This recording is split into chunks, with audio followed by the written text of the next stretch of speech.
दुनिया के चर्चित आध्यात्मिक गुरुओं में से एक आचार्य रजनीश ओशो का जीवन रहस्यों से भरा हुआ है। वे खुद को अमीरों का गुरु कहते थे। ओशो की बातों पर कई बार भारी विवाद भी मचा है।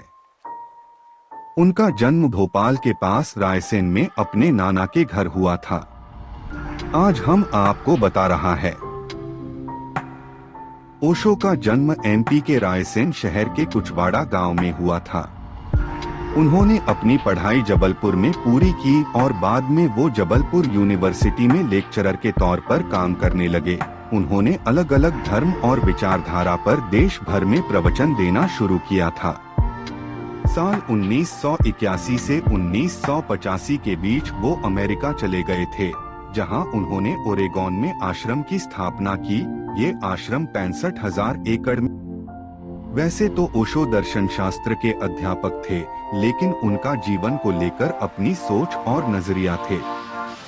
वो जीवन में आगे बढ़ने के लिए संभोग को लाइफ का प्रमुख अंग मानते थे, जिसके कारण वो सेक्स गुरु भी कहलाते हैं।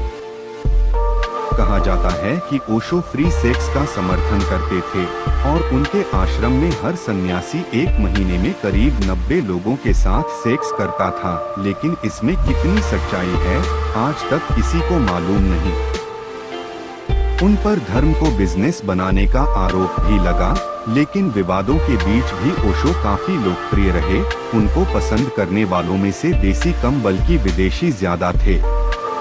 उन्होंने अपने जीवन में कई पुस्तकें लिखी, जिनमें से संभोग से लेकर समाधि तक नामक पुस्तक ने उन्हें विवादों के चरम पर पहुंचाया। ओशो बेहतरीन तर्कशास्त्री थे और अपने तर्कों द्वारा सही को गलत और गलत को सही कर देते थे। सेक्स का विरोध नहीं है ब्रह्मचर्य, बल्कि सेक्स का ट्रांसफॉर्मेशन है। जिस दिन इस देश में सेक्स की सहज स्वीकृति हो जाएगी, उस दिन इतनी बड़ी ऊर्जा मुक्त होगी भारत में कि हम आइंस्टीन पैदा कर सकते हैं।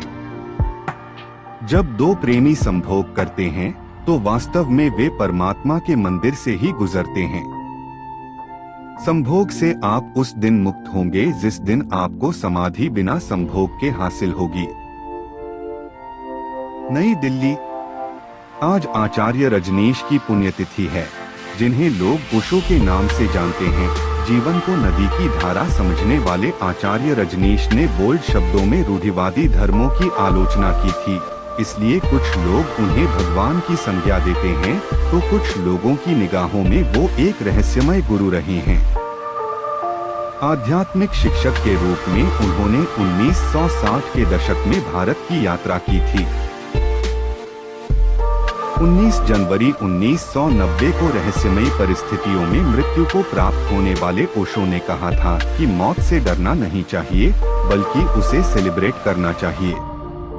भगवान श्री रजनीश के नाम से भी पुकारे जाने वाले ओशो के कुछ अनुयायियों का मानना था कि उनके गुरु को उनके ही कुछ विश्वस्त सहयोगियों ने जहर दे दिया था।